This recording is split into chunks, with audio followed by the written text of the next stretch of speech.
rencana pembangunan tanpa realitas adalah pencitraan semata.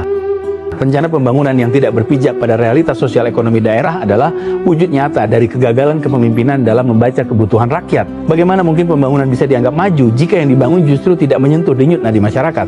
Bayangkan saja, membangun mal besar di wilayah yang jumlah penduduknya sedikit dan memiliki daya beli rendah hanyalah proyek kosong yang tak akan hidup. Mal bukan hanya soal bangunan megah, tapi soal ekosistem ekonomi yang hidup dan berkelanjutan. Tanpa pengunjung, tanpa belanja, bangunan itu hanya akan menjadi monumen kesia-siaan.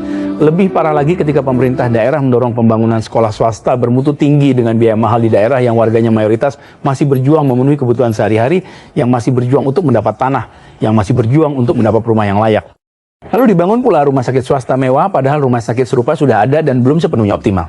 Alih-alih memperkuat layanan kesehatan dasar dan menjangkau daerah terpencil, anggaran dan perhatian justru difokuskan untuk sesuatu yang berlebihan dan tumpang tindih. Dan faktanya, rencana-rencana seperti ini sangat kecil kemungkinannya bisa terwujud, karena investor yang rasional pasti melakukan kajian langsung di lapangan sebelum berinvestasi. Mereka akan melihat potensi pasar, kemampuan daya beli masyarakat, dan prospek keberlanjutan. Jika dari awal saja indikator ekonomi dan sosial tidak mendukung, maka tidak akan ada investor yang mau menanamkan modalnya. Kecuali jika proyek itu hanya dijadikan alat untuk menggiring opini publik bahwa daerah ini sedang berlari mengejar kemajuan, padahal hanya berputar di tempat. Semua ini menunjukkan bahwa pembangunan tersebut bukan hasil kajian mendalam atas potensi dan kebutuhan daerah, melainkan proyek pencitraan yang digerakkan oleh ambisi pribadi kepala daerah. Ia ingin dikenang bukan karena kebermanfaatannya, tetapi karena bangunan-bangunan megah yang tak selaras dengan realita. Pembangunan yang baik adalah pembangunan yang berakar pada kebutuhan rakyat, bukan pada ego kekuasaan.